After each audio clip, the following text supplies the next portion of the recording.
성추행 사건으로 사퇴한 오거돈 전 부산시장 관련 이야기입니다.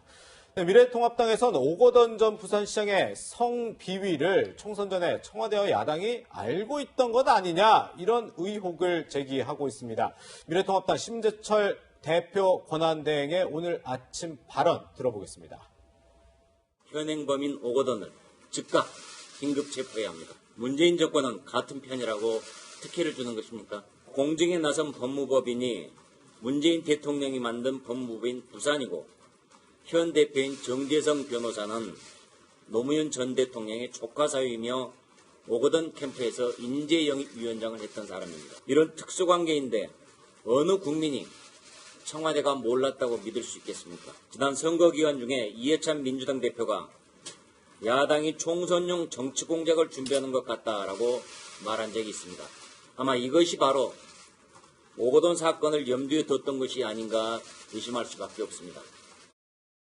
네, 손준 변호사님, 먼저 이 법무법인 부산, 문재인 대통령도 과거에 재직했다, 이런 문제 때문에 미래통합당 야당에서는 이 문제 총선 전에 이미 알고 있었던 거 아니냐, 이런 의혹을 제기하고 있네요. 그러니까 우리가 이거를 위법하다고 할 수 있는 부분하고 알고 있었냐고 하고 비난할 수 있는 부분하고 이걸 좀 구분을 해야 될 것 같은데, 공직선거법 85조에 보면은 공무원이 선거에 영향을 미치게 하는 행위를 금지를 하고 있거든요. 네네. 영향을 미친다고 한다면은 이게 그냥 알았던 것만으로는 부족하고 뭔가 개입을 해가지고는 사퇴 시기를 조율했어야 된단 말이에요. 네네. 근데 지금 피해자가 뭐라고 얘기를 하면, 피해 여성은 사퇴 시기를 선택을 했고 여기 외압이나 회유는 없었다, 이렇게 얘기를 하고 있어요. 예. 이거는 그래서 미래통합당에서 어떤 구체적인 증거가 없이 그럼 이게 선거에 개입했던 거 아니냐, 이렇게 말하기는 어렵단 말이에요. 네. 그럼 이게 뭔가 문재인 대통령이나 노무현 대통령이랑 관련이 있는 법무법인에서 공증을 했기 때문에 알았던 건 아니냐, 그렇게 추정은 할 수가 있는데, 물론 법무법인 이것도 부산에서 공증했는지도 미래통합당이 아직은 미래통합당이 주장이지만요. 만약에 맞다면은 그것도 법무법인 부산에서 공증을 한 게 맞다고 하더라도 이거를 부산에서 공증을 담당한 변호사는 알 수 있었지만은 이거를 가지고 정부에서 알았냐, 이거를 노무현 대통령이랑 연관이 있는 법무법인이고 여기에 대표가 누구고, 그다음에 오거돈 시장이 노무현 대통령 때 해수부 장관을 지냈고 그랬으니까 알았지 않느냐, 이건 단계를 지금 너무 뛰어넘었거든요. 그다음에 알았다는 것만으로 공직선거법 위반이라고는 할 수 없고, 이건 또 어떤 정치적인 비판의 소재는 될 수가 있거든요. 정치적인 비난의 소재는. 근데 알았다는 것 자체도 명확하지가 않을 뿐만 아니라 이게 지금 이번 총선에 출마한 사람이 아니라 오거돈 시장의 문제였기 때문에 이 부분을 가지고 어떻게 책임을 물을지, 정치적인 책임을 물을지, 이 부분도 사실 좀 애매한 부분이 있습니다. 네, 이런 미래통합당의 주장에 대해서 해당 법무법인은 확인해줄 수 없다라는 입장을 밝혔고, 또 이 성폭력 상담소에서는 이 공증을 어디서 한 게 뭐가 중요하냐, 이런 입장을 밝혔는데요. 이런 야당 측이 제기한 의혹에 대해서 송갑석 더불어민주당 대변인은 오늘 라디오 인터뷰에서 무리한 억측이다, 이렇게 말했습니다. 순전히 우연히 그렇게 된 거죠. 저도 어제 밤늦게 그런 보도를 봤었는데 우연히 그렇게 진행된 거기 때문에 그걸 그렇게 연결하는 것은 정말 무리한 억측이다라고 생각을 합니다. 네, 평론가님, 이게 쟁점이 되는 이유가 아까 오거돈 전 시장의 성추행 사실을 알고 덮었냐 아니면 몰랐냐일 텐데, 이 여부에 따라서 정치권에 어떤 파장이 있을까요? 저는 곽상도 의원이 그동안에 굉장히 많은 폭로들을 했는데 그게 신뢰성 있는 폭로로 확인된 적이 별로 없어서 개인적으로는 굉장히 의문입니다. 그러니까 이 정부의 신뢰를 어디까지 믿어야 될 것인지 좀 의문인데요. 객관적인 사실이 맞다 하더라도 그게 예를 들어서 청와대나 정부 여당의 오거돈 전 시장이 성추행을 했다는 사실을 사전에 보고를 하거나 아니면 통보를 해주거나 알려줬다고 하는 근거가 될 수 있는지, 저는 그렇게까지 아직까지는 연결할 만한 증거를 제시하지 않았다, 이렇게 생각하고요. 그러니까 무엇보다도 지금 피해자가 뭐라고 하고 있습니까? 입장문을 내서 그 어떤 정치적 해석이나 이런 것들도 하지 말아달라. 나는 그 어떤 정치적 판단도 하지 않았다, 이렇게 얘기를 하고 있잖아요. 내가 바라고자 하는 것은 원래 있던 자리로 되돌아가는 것이다, 이렇게 얘기를 하면서 더 이상 이런 정치적 억측을 하지 말아달라고 하는데, 지금 피해자와 관련되어 있는 정치적 해석들을 계속 지금 정치권에서 얘기를 하고 있잖아요. 그러면은 피해자가 제자리로 되돌아가기 어려운 상황이잖아요. 물론 의심할 만한 정황이 없다고 말하기는 어려워 보여요, 제가 볼 땐.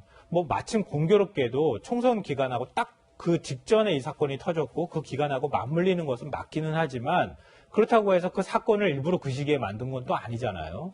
그러니까 피해자가 바라는 대로 일단 최대한 자제하고 예를 들면 피해자가 의혹 제기를 하면은 그럼 상황이 완전히 달라지지만 지금 그런 상황이 아니잖아요. 네. 그러니까 정치권이 너무 무리하게 해석하지는 않았으면 좋겠다. 저는 개인적으로 그렇게 생각합니다. 네, 네. 그렇군요.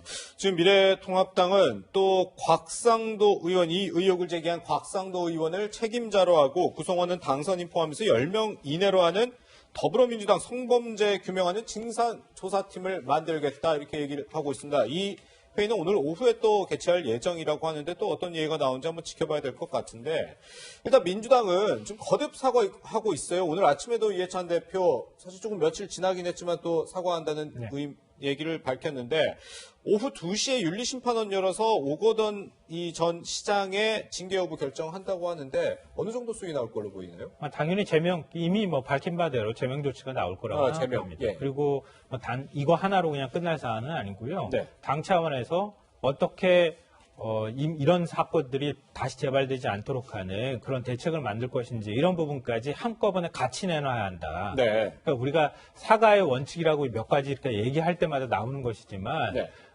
그 잘못한 부분에 대해서 아주 깔끔하게 명백하게 자기 잘못을 인정하는 것과 함께 어떤 대책을 만들 것인지 아주 구체적으로 내놔야 한다는 거예요. 예. 그러니까 제명 조치와 함께 민주당이 앞으로 이런 일들에 다시는 연루되지 않도록 하는 대책도 한꺼번에 같이 내놔야 한다. 네. 그래야 좀 더 진정성 있게 보일 것이다라고 생각합니다. 네. 네, 그런데 더불어민주당 입장에서는 이 오전 시장의 거취 결정 이후에도 고민이 클 것 같은데요. 왜냐하면 변호사님, 민주당의 당원을 보면요. 선출직 공직자의 부정부패 등 중대한 잘못으로 재보선이 열리면 해당 선거구에 후보자를 추천하지 않는다. 이런 이 당원이 있거든요. 그러니까 그럼 민주당 입장에서는 후보를 내면 안 되는 건데 부산시장 자리를 그냥 또 쉽게 포기하기 좀 어렵지 않겠습니까?